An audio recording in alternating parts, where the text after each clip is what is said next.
नमस्कार दोस्तों, स्वागत है आपका हमारे YouTube चैनल जी शिक्षा पोर्टल में। दोस्तों आज हम राजस्थान सीईटी 2024 के लिए मॉडल टेस्ट पेपर नंबर 3 करने वाले हैं, जिसमें मैंने Rajasthan GK, Indian GK, English, Hindi और साइंस के प्रश्नों को शामिल किया है। दोस्तों ये टेस्ट और गत वर्ष में जितनी भी परीक्षाएं हुई है और राजस्थान के अंदर हाल ही में जो परीक्षाएं हो रही है उन सभी परीक्षाओं पर आधारित है, यानी कि जो प्रीवियस ईयर प्रश्न जिस पैटर्न पर पूछे गए हैं वही प्रश्न इस वीडियो के अंदर शामिल किए गए हैं। तो ये वीडियो आपकी सीटी एग्जाम के लिए बहुत ही हेल्पफुल और बेनिफिशियल होने वाला है। दोस्तों इस वीडियो से आपके जितने भी सब्जेक्ट है वो सारे सब्जेक्ट कवर हो जाएंगे और मेरा ये वीडियो और लगभग 20 मिनट का होगा, जिसके तहत मैं आपको और 30 प्लस क्वेश्चंस करवाऊंगा। तो चलिए वीडियो स्टार्ट करते हैं। दोस्तों अगर आप वीडियो थोड़ा सा भी स्किप करते हैं तो आप जो इन्फॉर्मेटिव क्वेश्चंस हैं उनसे चूक सकते हैं और आपका कोई एक सब्जेक्ट रह सकता है। तो पूरा वीडियो बिना स्किप किए ध्यान से देखिए। तो चलिए वीडियो स्टार्ट करते हैं। दोस्तों जो आज का हमारा पहला प्रश्न है वो है, किशनगढ़ की सुप्रसिद्ध वनी ठैनी चित्र का निर्माण किस चित्रकार ने किया था। दोस्तों जो किशनगढ़ का सुप्रसिद्ध चित्र है वनी ठैनी चित्र शैली, इस चित्र का निर्माण किसके द्वारा किया गया था। तो दोस्तों इसका जो राइट आंसर होगा वो होगा निहाल चंद। दोस्तों निहाल चंद द्वारा और किशनगढ़ का सुप्रसिद्ध जो वनी ठनी का चित्र है उसका निर्माण किया गया था। वहीं अगर दोस्तों हम निहाल चंद की बात करें तो ये नागरीदास के दरबार में और एक प्रमुख चित्रकार माने जाते हैं। उन्हीं के कहने पर इन्होंने और इस वनी ठनी नामक चित्र का निर्माण किया था, जिसे राजस्थान की मोनालिसा कहा जाता है। तो चलिए बढ़ते हैं अगले प्रश्न की ओर। दोस्तों जो आज का हमारा अगला प्रश्न है वो है, राजस्थान के आध्यात्मिक कॉरिडोर का निर्माण के लिए किस राज्य के साथ समझौता किया है। दोस्तों हाल ही में और राजस्थान सरकार ने और एक आध्यात्मिक कॉरिडोर के निर्माण के लिए और एक राज्य के साथ समझौता किया है, तो वो राज्य हमको बताना है। तो दोस्तों इसका जो राइट आंसर होने वाला है वो होने वाला है और मध्य प्रदेश राज्य के साथ। दोस्तों हाल ही में राजस्थान सरकार ने और एक आध्यात्मिक कॉरिडोर बनाने के लिए मध्य प्रदेश राज्य के साथ समझौता किया है। अगर दोस्तों हम इस कॉरिडोर की बात करें तो राजस्थान के और ये खाटू श्याम मंदिर से और मध्य प्रदेश के उज्जैन मंदिर तक और ये कॉरिडोर बनाया जाएगा, इसी के लिए और राजस्थान एवं मध्य प्रदेश की सरकार के बीच में और एक आध्यात्मिक कॉरिडोर निर्माण के लिए समझौता हुआ है। तो आई होप कि आपको प्रश्न हेल्पफुल लगा होगा। तो चलिए बढ़ते हैं अगले प्रश्न की ओर। दोस्तों जो आज का हमारा अगला प्रश्न है वो है, हाल ही में राजस्थान के मुख्य सूचना आयुक्त किस व्यक्ति को बनाया गया है। तो दोस्तों इसका जो राइट आंसर होगा दोस्तों वो होने वाला है एमएल लाठर। दोस्तों एमएल लाठर को हाल ही में राजस्थान का मुख्य सूचना आयुक्त बनाया गया है। तो चलिए बढ़ते हैं अगले प्रश्न की ओर। दोस्तों आज का हमारा जो अगला प्रश्न है वो है, राजस्थान बजट 2024-25 के अनुसार राजस्थान में स्पोर्ट यूनिवर्सिटी की स्थापना किस जिले में की जाएगी। तो दोस्तों इसका जो राइट आंसर होगा वो होगा दोस्तों उदयपुर जिले में। दोस्तों हाल ही में जो बजट 2024-25 आया है उसमें घोषणा की गई है कि राजस्थान में स्पोर्ट यूनिवर्सिटी, जिसे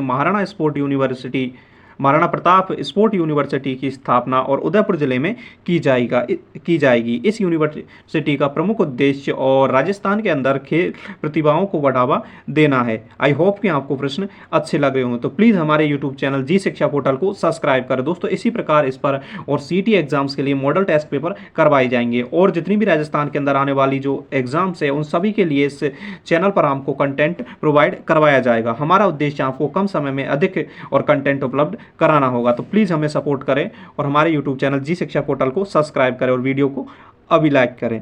तो चलिए बढ़ते हैं अगले प्रश्न की ओर। दोस्तों जो आज का हमारा अगला प्रश्न है वो है, राजस्थान का गजेटियर किस ग्रंथ को कहा जाता है। तो दोस्तों इसका जो राइट आंसर होने वाला है वो होने वाला है मारवाड़ा परगनारी विगत। दोस्तों मारवाड़ा परगनारी विगत जो ग्रंथ है उसे राजस्थान का गजेटियर कहा जाता है, अर्थात इसमें राजस्थान के बारे में और जो उसके उस समय के जो समाज था और जो शासन व्यवस्था थी उसके बारे में हमें जानकारी मिलती है, जो मारवाड़ राज्य था उसके बारे में। अगर दोस्तों इस ग्रंथ की बात करें तो इस ग्रंथ की रचना मोनोद नैनसी द्वारा की गई है। तो चलिए बढ़ते हैं अगले प्रश्न की ओर। दोस्तों जो आज का हमारा अगला प्रश्न है वो है, विश्व आदिवासी दिवस प्रतिवर्ष कब मनाया जाता है।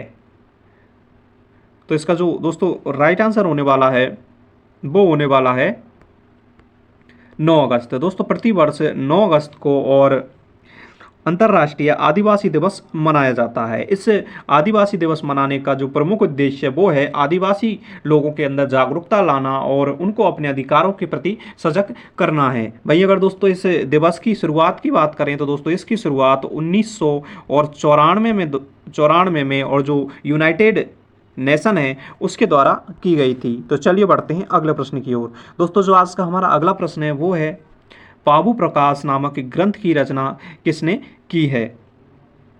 तो दोस्तों इसका जो राइट आंसर होने वाला है वो होने वाला है मोरजी आसिया। दोस्तों मोरजी आसिया द्वारा और पाबु प्रकाश नामक ग्रंथ की रचना की गई है, जिसमें पाबू जी के जन्म से संबंधित जितनी भी घटनाएं हुई हैं और पाबू जी की संपूर्ण जन्म के और उनके जीवन के बारे में संपूर्ण जानकारी हमको इस मोरजी आसिया के ग्रंथ पाबु प्रकाश में देखने को मिलती है। तो चलिए बढ़ते हैं अगले प्रश्न की ओर। दोस्तों जो आज का हमारा अगला प्रश्न है वो है अजरक प्रिंट कहाँ की प्रसिद्ध है।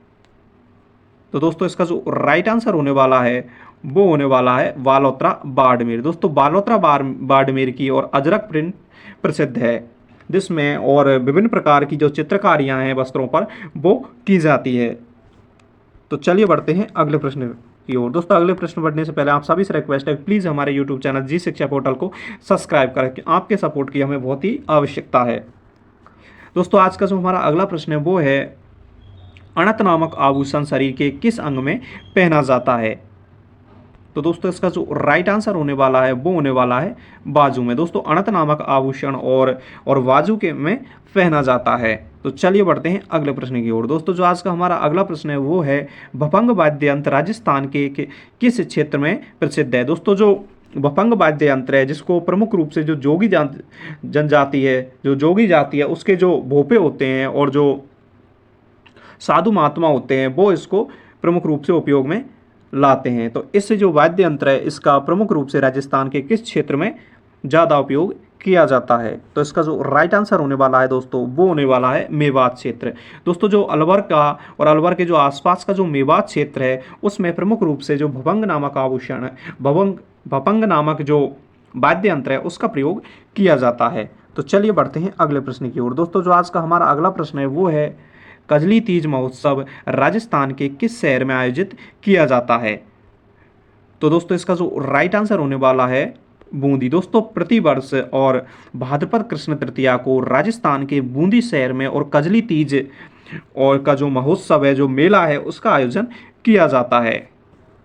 तो चलिए बढ़ते हैं अगले प्रश्न की ओर। दोस्तों जो आज का हमारा अगला प्रश्न है वो है परमाणु ऊर्जा के मामले में भारत में राजस्थान का कौन सा स्थान है। तो दोस्तों इसका जो राइट आंसर होने वाला है दोस्तों वो होने वाला है पांचवा। दोस्तों परमाणु ऊर्जा के मामले में और राजस्थान संपूर्ण भारत में 5वें स्थान पर आता है। भाई अगर दोस्तों हम पहले स्थान की बात करें, अगर दोस्तों हम फर्स्ट की बात करें तो जो फर्स्ट पे वो आता है आपका तमिलनाडु। दोस्तों जो तमिलनाडु राज्य है वो पहले स्थान पर आता है। तो चलिए बढ़ते हैं अगले प्रश्न की ओर। दोस्तों जो आज का हमारा अगला प्रश्न है वो है गिरल ताप विद्युत परियोजना राजस्थान के किस जिले में स्थित है। तो दोस्तों इसका जो राइट आंसर होगा वो होगा बाड़मेर जिले में। दोस्तों बाड़मेर जिले के अंदर और जो गिरल ताप विद्युत परियोजना है वो स्थित है। अगर दोस्तों हम गिरल ताप विद्युत परियोजना की बात करें तो ये राजस्थान की पहली लिग्नाइट आधारित परियोजना है जो कि बाड़मेर जिले के अंदर स्थित है। तो चलिए बढ़ते हैं अगले प्रश्न की ओर। दोस्तों जो आज का हमारा अगला प्रश्न है वो है संगमरमर के उत्पादन में राजस्थान का संपूर्ण भारत में कौन सा स्थान है।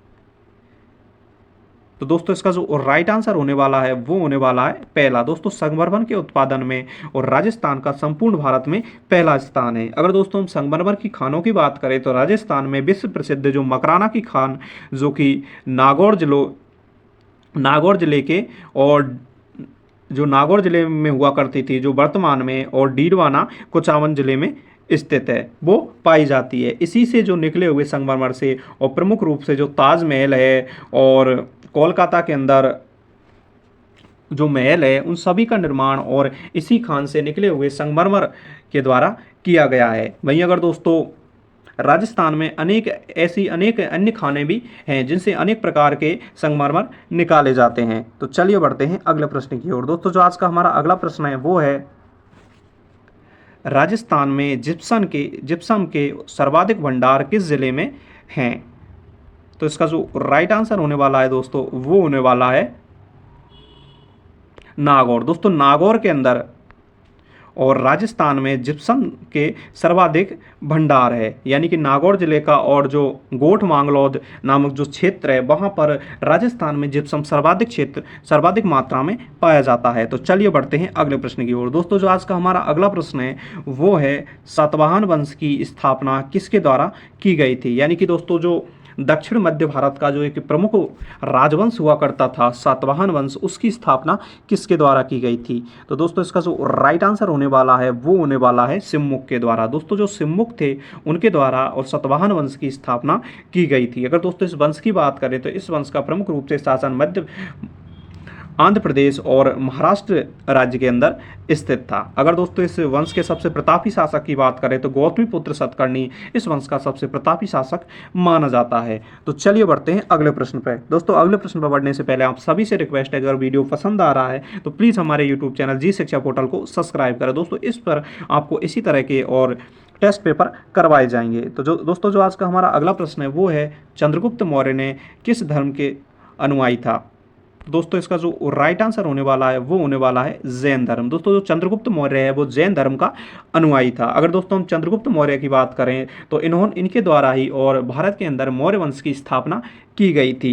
वहीं दोस्तों इनकी अगर मृत्यु की बात करें तो इनकी मृत्यु और त्रावणकोर जो कर्नाटक है वहाँ पर इनकी मृत्यु और उपवास के कारण हुई थी। तो चलिए बढ़ते हैं अगले प्रश्न की ओर। दोस्तों जो आज का हमारा अगला प्रश्न है वो है पदार्थ की पांचवी अवस्था कौन सी है। तो दोस्तों इसका जो राइट आंसर होने वाला है वो होने वाला है बीईसी, यानी कि वॉइस आइंस्टीन कंडक्शन। दोस्तों वॉइस आइंस्टीन कंडक्शन को पदार्थ की पांचवी अवस्था माना जाता है। दोस्तों अगर इस अवस्था की बात करें तो इस अवस्था की खोज प्रमुख रूप से और सत्येंद्र बोस द्वारा की गई थी, जो कि भारतीय मूल के एक वैज्ञानिक थे। और दोस्तों वीईसी को इसको जो बॉस आइंस्टीन कंडक्शन है इसे गॉड पार्टिकल के नाम से भी जाना जाता है। इसी के एक खोजकर्ता विक्टर हैंग्स की हाल ही में मृत्यु हुई है। तो चलिए बढ़ते हैं अगले प्रश्न की ओर। दोस्तों जो आज का हमारा अगला प्रश्न है वो है सिमलीपाल राष्ट्रीय उद्यान भारत के किस राज्य में स्थित है। तो दोस्तों इसका जो राइट आंसर होने वाला है वो होने वाला है उड़ीसा। दोस्तों सिमलीपाल राष्ट्रीय उद्यान भारत के उड़ीसा राज्य में स्थित है। तो चलिए बढ़ते हैं अगले प्रश्न की ओर। दोस्तों जो आज का हमारा अगला प्रश्न है वो है गुरु घासीदास राष्ट्रीय उद्यान भारत के किस राज्य में स्थित है। तो इसका जो राइट आंसर होगा दोस्तों वो होने वाला है छत्तीसगढ़। दोस्तों छत्तीसगढ़ राज्य में और गुरु घासीदास राष्ट्रीय उद्यान स्थित है। दोस्तों हाल ही में इसे और भारत का 54वां और टाइगर प्रोजेक्ट, यानी कि भारत के 54वें टाइगर प्रोजेक्ट की शुरुआत भी इस राष्ट्रीय उद्यान में की गई थी। तो चलिए बढ़ते हैं अगले प्रश्न की ओर। दोस्तों जो आज का हमारा अगला प्रश्न है वो है सूचना का अधिकार अधिनियम किस वर्ष पारित किया गया। तो दोस्तों इसका जो राइट आंसर होने वाला है वो होने वाला है जुलाई 2005 को। दोस्तों जुलाई 2005 को सूचना का अधिकार अधिनियम पारित किया गया था। तो दोस्तों चलिए बढ़ते हैं अगले प्रश्न की ओर। दोस्तों जो आज का हमारा अगला प्रश्न है वो है रासायनिक विज्ञान का जनक किसे कहा जाता है। दोस्तों इस वीडियो के अंदर मैंने हर सब्जेक्ट के प्रश्नों को शामिल किया है, यानी कि सीटी के अंदर जितनी भी विषयों के सब्जेक्ट यानी कि जितने भी सब्जेक्ट के प्रश्न पूछे जाते हैं उन सभी सब्जेक्ट को इस वीडियो के अंदर शामिल किया गया है। तो आपके लिए ये वीडियो बहुत ही हेल्पफुल और बेनिफिशियल होने वाला है। तो प्लीज़ हमारे यूट्यूब चैनल जी शिक्षा पोर्टल को सब्सक्राइब करें, वीडियो को लाइक करें और अपने दोस्तों के साथ शेयर करें। तो इसका दोस्तों जो राइट आंसर होने वाला है वो होने वाला है लबूजियर। दोस्तों जो लबूजियर है उन्हें रासायनिक विज्ञान के जनक के रूप में जाना जाता है। तो चलिए बढ़ते हैं अगले प्रश्न की ओर। दोस्तों जो आज का हमारा अगला प्रश्न है वो है कोशिका की खोज किसके द्वारा की गई थी। तो दोस्तों इसका जो राइट आंसर होने वाला है वो होने वाला है रॉबर्ट हुक द्वारा। दोस्तों रॉबर्ट हुक द्वारा और 1665 ईस्वी के अंदर और कोशिका की खोज की गई थी। तो चलिए बढ़ते हैं अगले प्रश्न की ओर। दोस्तों जो आज का हमारा अगला प्रश्न है वो है जगदीश का संधि विच्छेद होगा, यानी कि दोस्तों जो जगदीश शब्द है इसका संधि विच्छेद क्या होगा। तो दोस्तों इसका जो राइट आंसर होने वाला है वो होने वाला है जगत प्लस ई से, यानी कि दोस्तों जगदीश के अंदर और व्यंजन संधि पाई जाती है जिसमें पहले का तीसरा यानी कि पहले वर्ण का तीसरा वर्ण बनता है, जिसमें जगत प्लस ईस इसका संधि विच्छेद होगा। तो चलिए बढ़ते हैं अगले प्रश्न की ओर। दोस्तों जो आज का हमारा अगला प्रश्न है वो है 9 2 11 हो जाना मुहावरे का अर्थ है। तो दोस्तों इसका जो राइट आंसर होने वाला है वो होने वाला है भाग जाना। दोस्तों 9 2 11 हो जाना मुहावरे का अर्थ भाग जाना होता है। तो चलिए बढ़ते हैं अगले प्रश्न की ओर। दोस्तों जो आज का हमारा अगला प्रश्न है वो है आशा शब्द का विलोम शब्द होगा। तो दोस्तों इसका जो राइट आंसर होने वाला है वो होने वाला है निराशा। दोस्तों आशा शब्द का विलोम शब्द निराशा होता है। तो चलिए बढ़ते हैं अगले प्रश्न की ओर। दोस्तों जो आज का हमारा अगला प्रश्न है वो है ये इंग्लिश सब्जेक्ट से। दोस्तों ये अगला प्रश्न है, ये है सीता पत्र लिखती है, इसका अंग्रेजी रूपांतरण होगा। अर्थात दोस्तों हमको इसको इंग्लिश में ट्रांसलेट करना है। तो दोस्तों इसका जो ट्रांसलेशन होगा यानी वो होगा सीता राइट ए लेटर। दोस्तों सीता पत्र लिखती है, इसका अंग्रेजी जो रूपांतरण है वो होगा सीता राइट ए लेटर। दोस्तों यहाँ पर सीता है वो सब्जेक्ट है और राइट्स जो वर्ब है, जिसमें वर्ब में एस या एस जुड़ेगा क्योंकि यहाँ पर और प्रेजेंट डेफिनेट टेंस का यूज हुआ है, जिसमें और सीता और सिंगुलर यानी एक वचन वर्ब है, एक वचन और जो सब्जेक्ट है, इसी के तहत हम और जो वर्ब होती है उसमें एस या एस लगाते हैं। तो चलिए बढ़ते हैं अगले प्रश्न की ओर। दोस्तों जो आज का हमारा अगला प्रश्न है वो है Ram is reading a book का पैसिव वॉइस क्या होगा। अर्थात दोस्तों हमें इस प्रश्न के अंदर Ram is reading a book, इस जो आपको सेंटेंस दिया गया है उसका हमें पैसिव वॉइस बनाना है। तो वो होने वाला है दोस्तों a book is being read by Ram. अर्थात दोस्तों इस प्रश्न का जो पैसिव वॉइस है वो ये बनेगा। इसमें दोस्तों ए बुक इसका जो ऑब्जेक्ट है यानी कि जो एक्टिव वॉइस का जो ऑब्जेक्ट होता है वो पैसिव वॉइस का और सब्जेक्ट बन जाता है। वहीं इसमें जो हेल्पिंग वर्ब है इसमें इज दे रखी थी, तो बुक्स एक सिंगुलर वर्ब है और इज के अंदर और फर्स्ट यानी कि is M R plus being ये इसका आ गया। और जो रीड होती है दोस्तों उसकी तीनों फॉर्म यानी समान होती है, यानी कि फर्स्ट फॉर्म, सेकंड फॉर्म और थर्ड फॉर्म। तो इसकी रीड रीड रीड, तो इसकी जगह रीड आ गया। बाई हम जो पैसिव वॉइस का जो ऑब्जेक्ट होता है जो कि और एक्टिव वॉइस का पैसेज था उससे पहले हम बाई का यूज़ करते हैं। तो इसका जो पूरा ओवरऑल जो सेंटेंस बनेगा वो बनेगा a books is being read by Ram. दोस्तों इस प्रकार हमने और इस टेस्ट के अंदर और जो अगला जो हमारा वर्ड है वो है चूज़ द राइट एंटोनियम्स ऑफ अगली वर्ड। दोस्तों जो अगली वर्ड है उसका हमें एंटोनियम यानी कि विलोम शब्द बताना है। तो दोस्तों इसका जो राइट आंसर होने वाला है वो होने वाला है अट्रैक्टिव और एल्यूरिंग। दोस्तों जो अगली वर्ड होता है उसका अर्थ होता है जो भद्दा होता है, जो बेकार होता है, बैड होता है।